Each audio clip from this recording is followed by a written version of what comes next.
इश्क की भाग 3। अब तक आपने पढ़ा, आदित्य राधिका की शादी हो गई है। राधिका इस शादी को मानने से इनकार कर देती है। अब आगे।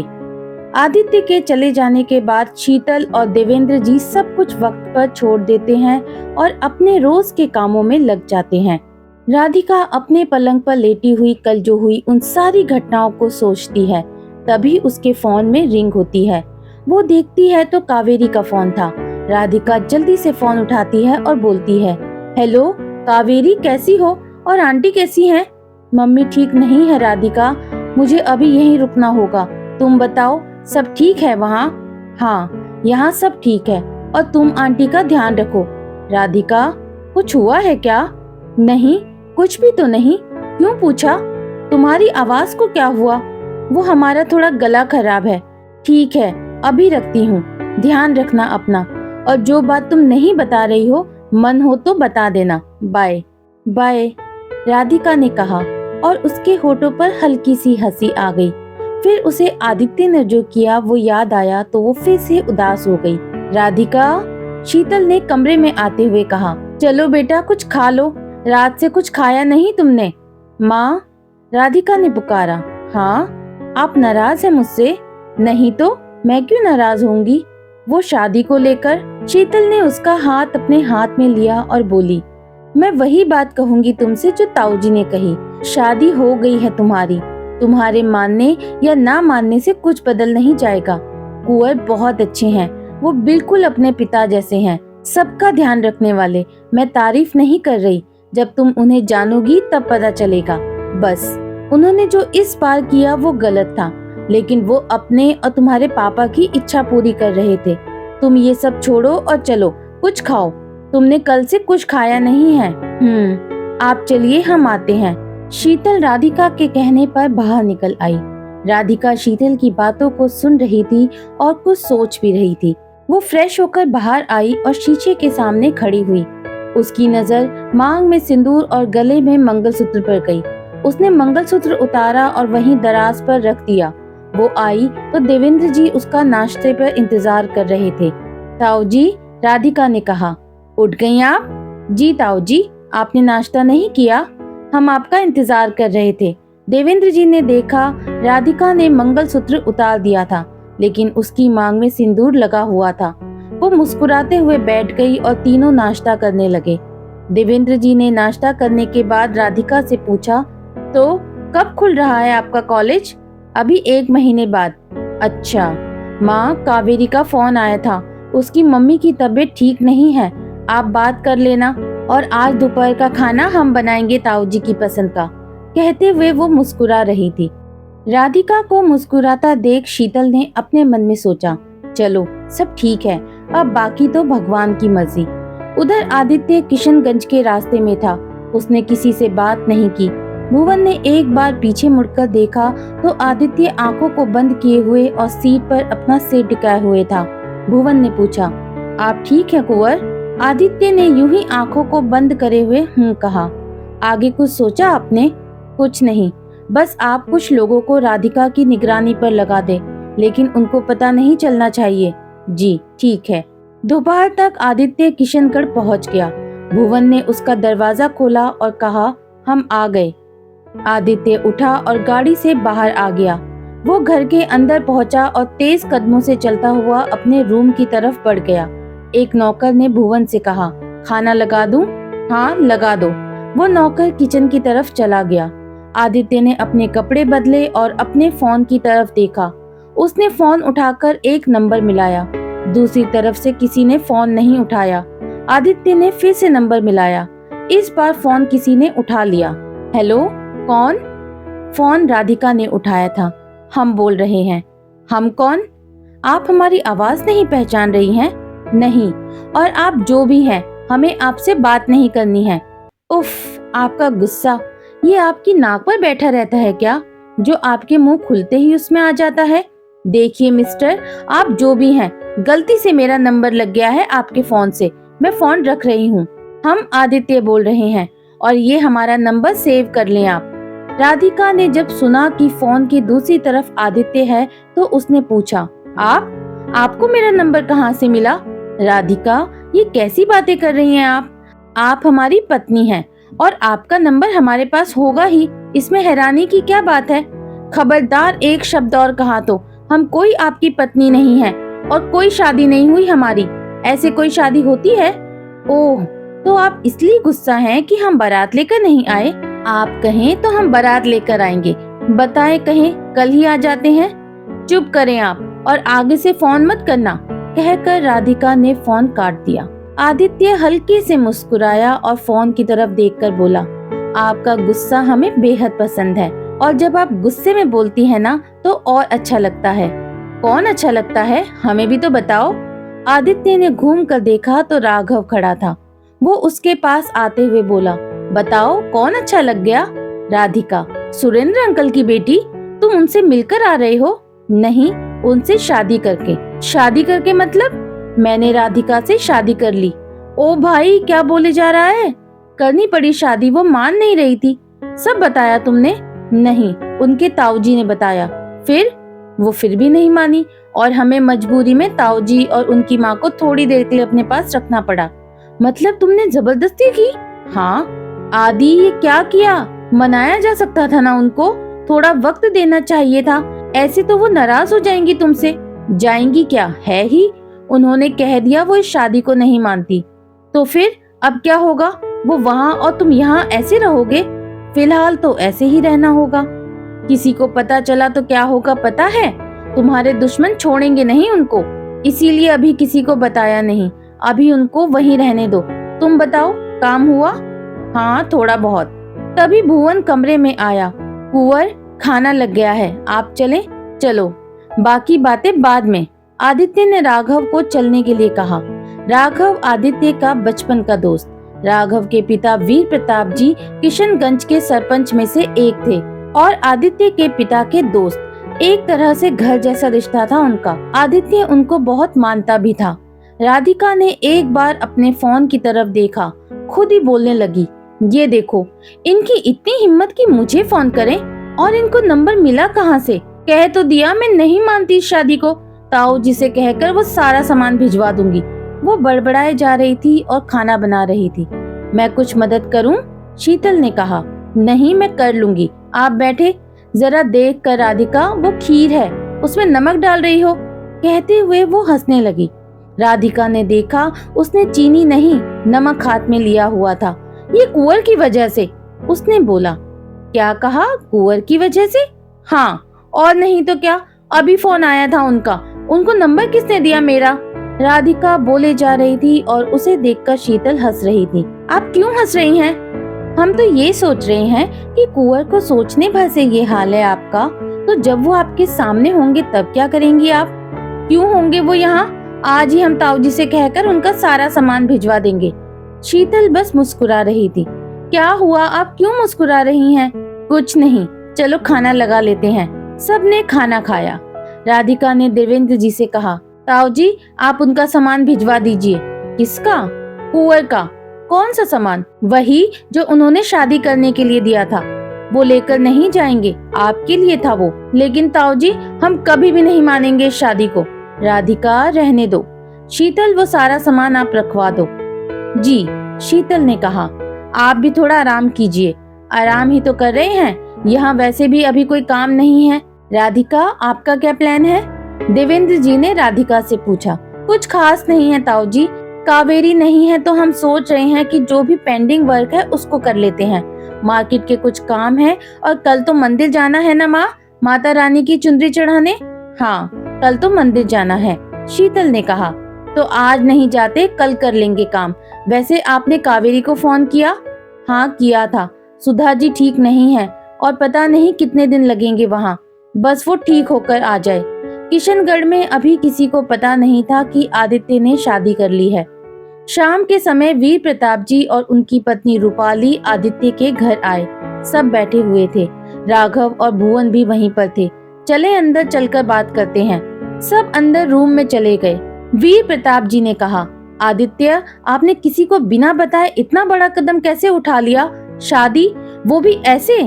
अभी तक तो किसी को पता नहीं था कि ऐसा भी कुछ है।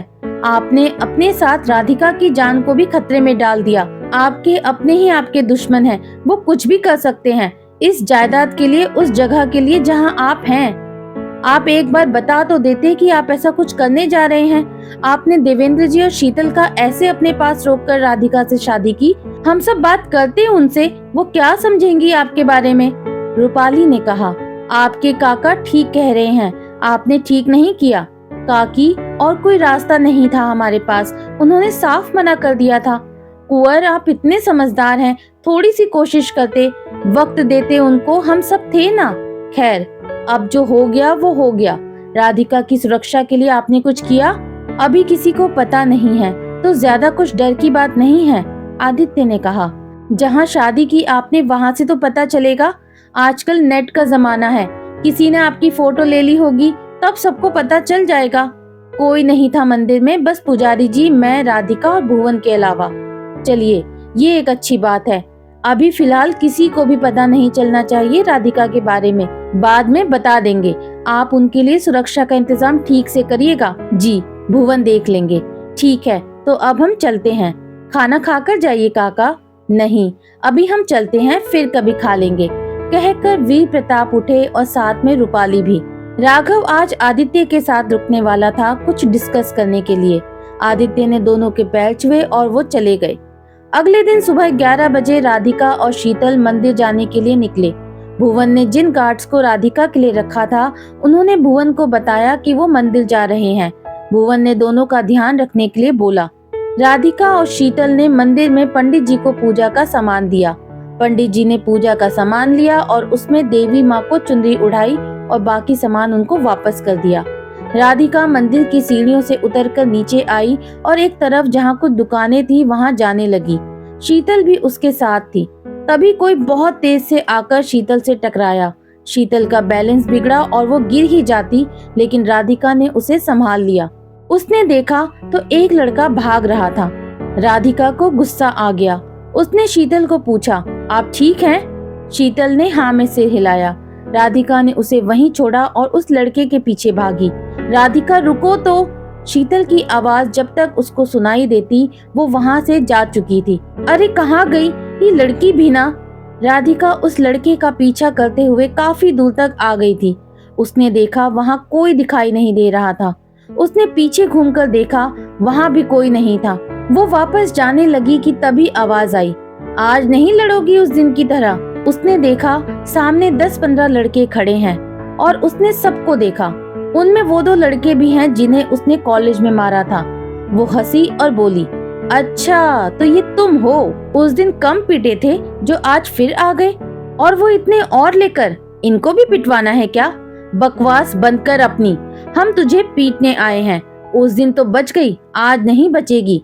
राधिका ने उनकी तरफ देखा और बोली, देखो हम शांति से बोल रहे हैं, चले जाओ। क्यों, डर गई? उनमें से एक जोर से हंसा, लो, तुम तो कहते थे इसने तुम्हें मारा और ये तो शांत रहने को बोल रही है। वो सच ही बोल रहा था, तभी तो तुमको भी लाया है, वरना खुद ही सोचो, अगर हमने नहीं मारा होता तो तुमको क्यों लाता? वो भी मैं अकेली हूँ अभी, मतलब कुछ तो बात होगी ना। वो तो अभी पता चल जाएगा। ऐसा कहकर एक लड़का राधिका की तरफ बढ़ा। राधिका ने अपने दुपट्टे को साइड में बांधा और हल्के से मुस्कुराई। जैसे ही उस लड़के ने राधिका को मारने के लिए हाथ उठाया, राधिका ने उसे जोर से लात मारी और वो दूर जाकर गिरा। भुवन के भेजे हुए गार्ड्स भी राधिका का पीछा करते हुए तब तक वहां आ गए थे। उनमें से एक ने भुवन को फोन किया। तब तक राधिका ने 2 और लड़कों को मारकर गिरा दिया था। 2 और लोग राधिका की तरफ बढ़े। राधिका थोड़ा सा पीछे हुई। जैसे ही उन लोगों ने राधिका को मारने की कोशिश की, गार्ड्स ने उनको मार गिराया। राधिका ने देखा तो वो लोग दूर जाकर गिरे हुए थे। उन गार्ड्स में से एक ने राधिका के हाथ जोड़े और बोला, आप जाएं, हम देख लेंगे इनको। आप कौन हैं? राधिका ने पूछा। इतना समय नहीं है, अभी आप जाएं, बाद में बता देंगे। उनमें से एक ने राधिका के साथ वापस जाने का इशारा किया। उसने फिर कहा, आप जाएं। राधिका उस एक गार्ड के साथ वापस लौट रही थी। उसने पीछे पलटकर देखा तो गार्ड्स उन लड़कों को बुरी तरह से मार रहे थे।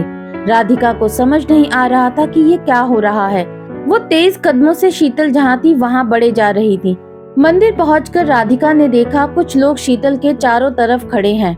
वो दौड़कर शीतल के पास गई और उनको गले से लगाते हुए बोली, आप ठीक हैं? कहीं लगी तो नहीं आपको?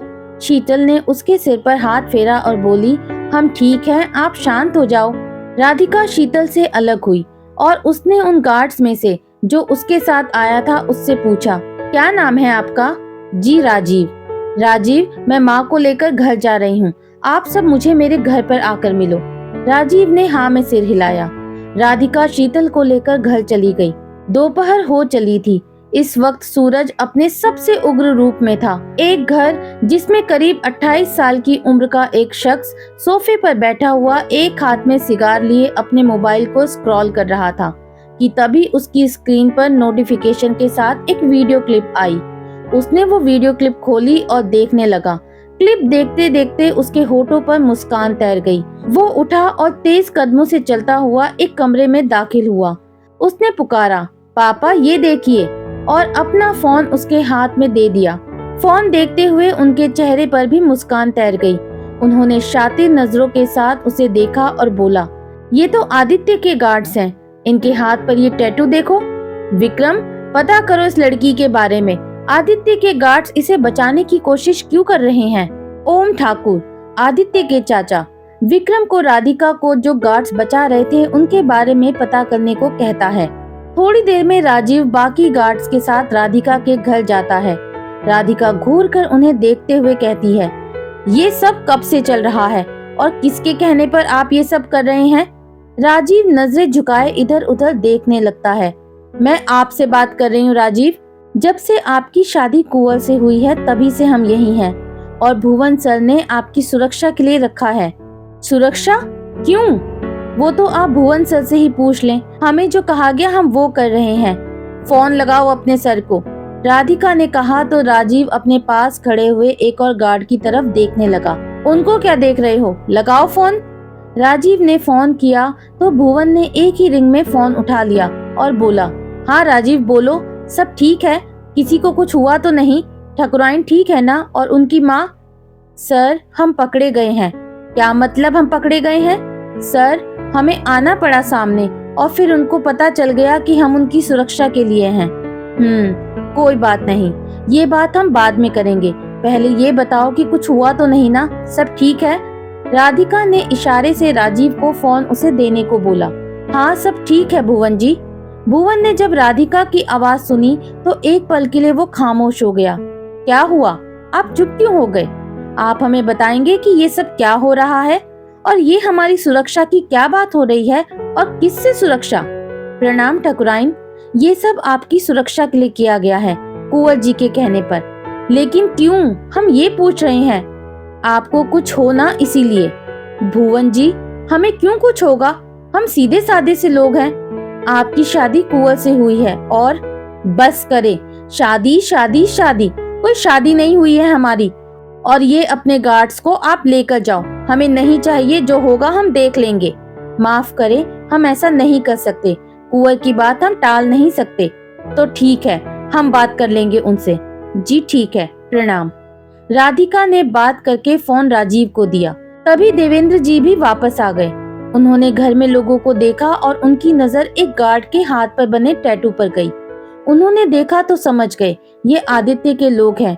वो जानते थे कि कुंवर ऐसा करेंगे।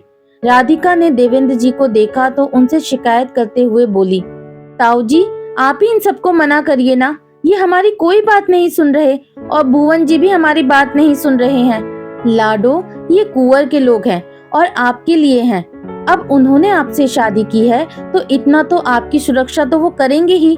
मुझे कोई सुरक्षा की जरूरत नहीं है, मैं अपनी सुरक्षा खुद कर सकती हूँ। मुझे ये सब लोग यहाँ नहीं चाहिए। और हमारा कौन सा ऐसा दुश्मन है? इतने दिनों से हम रह रहे हैं ना, तो अब ये अचानक सुरक्षा की बात कहाँ से आ गई? आपका कोई दुश्मन ना सही, लेकिन कुंवर के दुश्मनों की कोई कमी नहीं है। और अब आपसे उनका रिश्ता है तो उनके दुश्मन हर संभव कोशिश करेंगे कि वो आपको नुकसान पहुंचाएं। मैं कुंवर से ही बात करती हूँ।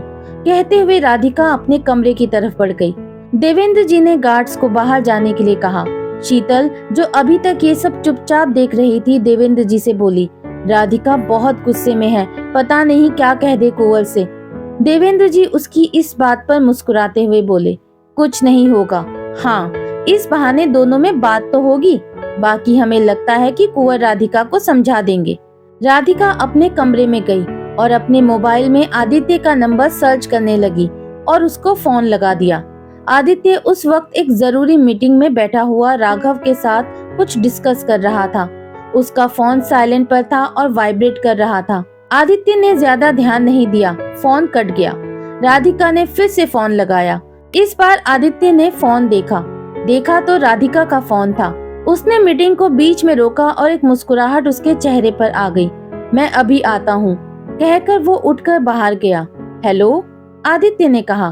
कहाँ हैं आप और मेरा फोन क्यों नहीं उठा रहे? ओहो, तो आप परेशान हो गई हमारे फोन न उठाने पर? मैं कोई परेशान नहीं हूँ, मुझे आपसे बात करनी है। आपको हमारी इतनी याद आ रही है? हाय, आप हुक्म करें, अभी आ जाते हैं हम। वैसे आप कहें, हम सुन रहे हैं। आप बुलाएंगी तो ज्यादा अच्छा लगेगा। याद क्यों आएगी मुझे आपकी?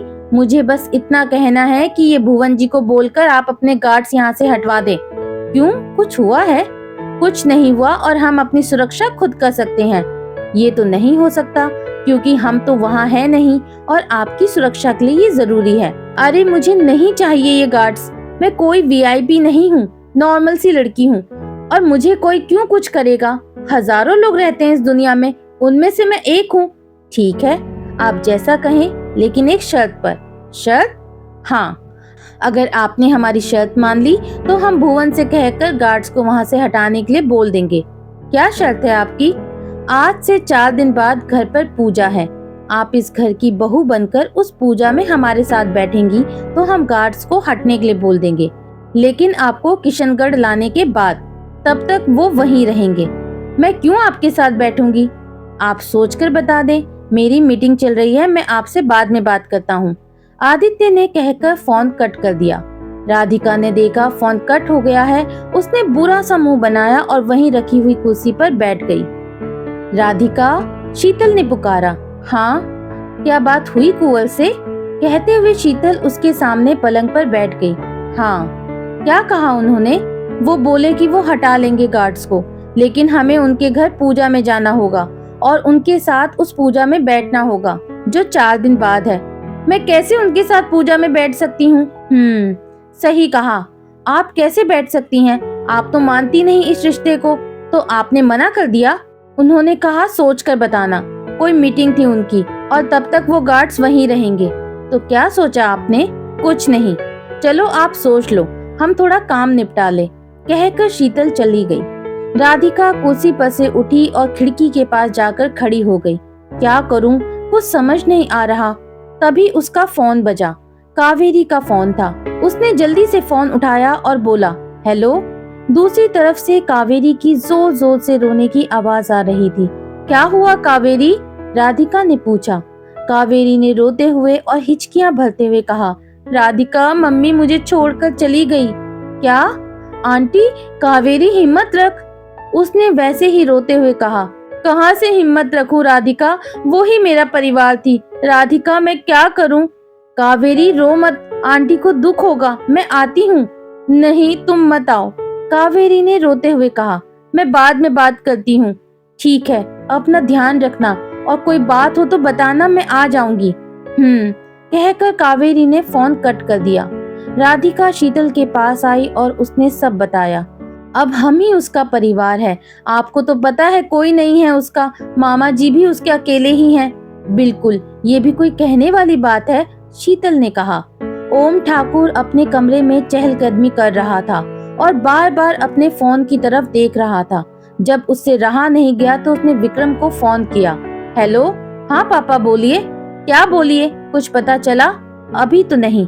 आधा दिन निकल गया और तुम्हें कुछ पता नहीं चला? कैसे निकम्मे लोग रखे हुए हैं तुमने। आदित्य को देखो, उसके कहने की देर होती है और उसके लोग कहीं से भी पता कर लेते हैं सब कुछ। मैं कर रहा हूँ, आप फिक्र न करें। बिना पता करे मैं आऊंगा नहीं। देखते हैं। रात बीती और सुबह हो गई। राधिका ने सबसे पहले कावेरी को फोन किया और फिर फ्रेश होकर किचन में आ गई। उसने देखा शीतल बड़े से बर्तन में चाय बना रही थी। माँ, इतनी चाय? कौन आया है? कोई नहीं, वो गार्ड्स है ना, तो मैंने सोचा चाय तो बना देती हूँ। वैसे तो वो कुंवर के लोग हैं, तो ये सब करने की जरूरत नहीं है। वो बहुत ध्यान रखते हैं, लेकिन फिर भी। शीतल ने कहा तो राधिका को आदित्य की बात याद आ गई। क्या सोचने लगी? शीतल ने कहा, कुछ नहीं, तुम नाश्ता करो, मैं बस आती हूँ। ताऊ जी भी इंतजार कर रहे हैं। ठीक है, कहकर राधिका चली गई और देवेंद्र जी के साथ बैठकर नाश्ता करने लगी। शीतल ने देवेंद्र जी को रात वाली बात बता दी थी। वो भी इसी इंतजार में थे कि राधिका क्या कहेगी। उन्होंने देखा राधिका चुपचाप नाश्ता कर रही है। उन्होंने पूछा, लाडो क्या हुआ? उनकी आवाज सुनकर राधिका जैसे नींद से जागी। कुछ नहीं ताऊ जी। तो इतना चुप क्यों हो? बस यूं ही। राधिका ने नाश्ता किया और उठकर कमरे में चली गई। देवेंद्र जी ने शीतल से कहा, लगता है राधिका हाँ बोलेगी जाने के लिए। आपको कैसे पता? बस लग रहा है, वरना वो यूं चुप चुप नहीं रहती। अभी तक तो उसने मना कर दिया होता। वो सोच रही है, मतलब उसकी हाँ होगी। ना भी तो हो सकती है। नहीं, राधिका इतना वक्त नहीं लगाती ना कहने में। शायद आप ठीक कह रहे हैं। दोनों मुस्कुराते हुए नाश्ता करने लगे। पापा, कहते हुए विक्रम घर के अंदर आ रहा था। लो आ गए जनाब, कुछ पता किया या खाली हाथ आ गए? ओम ठाकुर ने कहा। आप अंदर चलिए, सब बताता हूँ। ओम ठाकुर विक्रम के साथ अंदर वाले कमरे में चले गए। अब बोलो भी। पापा, ये लड़की राधिका है, सोनपुर वाले सुरेंद्र अंकल की बेटी, जिसके बारे में सुना था कि ताऊ जी ने आदित्य का रिश्ता इससे तय किया था, लेकिन फिर कोई बात आगे हुई ही नहीं कभी। सुरेंद्र की बेटी? हाँ, आपको याद होगा ताऊ जी की डेथ पर देवेंद्र अंकल आए थे। वैसे तो कभी हमने उनको देखा नहीं, लेकिन तब आए थे। और शीतल आंटी आई थी ना ताई जी जब नहीं रही थी। मतलब ये रिश्ता बन गया?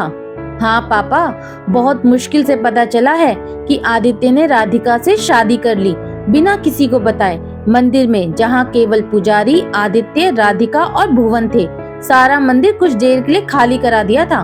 देवेंद्र और शीतल, वो लोग नहीं थे, बाद में आए। आदित्य ने राधिका की बिना मर्जी के शादी की है, उन दोनों को अपने पास रखकर। ओम मुस्कुराते हुए तालियां बजाने लगा। वाह आदित्य, क्या बात है, तुमने शादी कर ली। विक्रम, अब तो हमें बहुरानी से मिलना होगा, इंतजार करो जरा। विक्रम ने मुस्कुराते हुए कहा। बिल्कुल पापा, भाभी से तो हम भी मिलना चाहेंगे। और दोनों हंसने लगे। शाम के वक्त राधिका अपने कमरे में बैठे हुए सोचे जा रही थी। उसने अपना फोन उठाया और आदित्य को फोन लगा दिया। एक ही रिंग में उधर से आदित्य ने फोन उठा लिया और बोला, जी कहें, क्या सोचा आपने? हम आ जाएंगे पूजा में, लेकिन आपको वादा करना होगा कि आप गार्ड्स को हटा लेंगे। आदित्य मुस्कुराया और बोला, बिल्कुल, आपने हमारी बात मानी तो हम भी वादा करते हैं कि जो हमने कहा वो करेंगे। एक बात और। अब और क्या है? राधिका ने थोड़ा खींचते हुए कहा, आप पूजा में आ रही हैं तो हम आपके लिए कुछ भेज रहे हैं, वही पहनकर आइएगा और इस घर की बहू बनकर। भुवन आपको लेने आ जाएगा और हमें आपका इंतजार रहेगा। बाय। राधिका ने कुछ नहीं कहा और फोन रख दिया। आशा करती हूँ दोस्तों, कहानी का ये भाग आपको पसंद आया होगा। अगर पसंद आया है तो मुझे कमेंट करके जरूर बताइएगा। अगर आपको ये कहानी पसंद आ रही है तो मेरे चैनल को ज्यादा से ज्यादा सब्सक्राइब कीजिए, शेयर कीजिए और बेल आइकन दबाना बिल्कुल भी ना भूलें। बहुत जल्द मिलती हूँ आपसे इस कहानी के अगले भाग में। तब तक के लिए बाय बाय।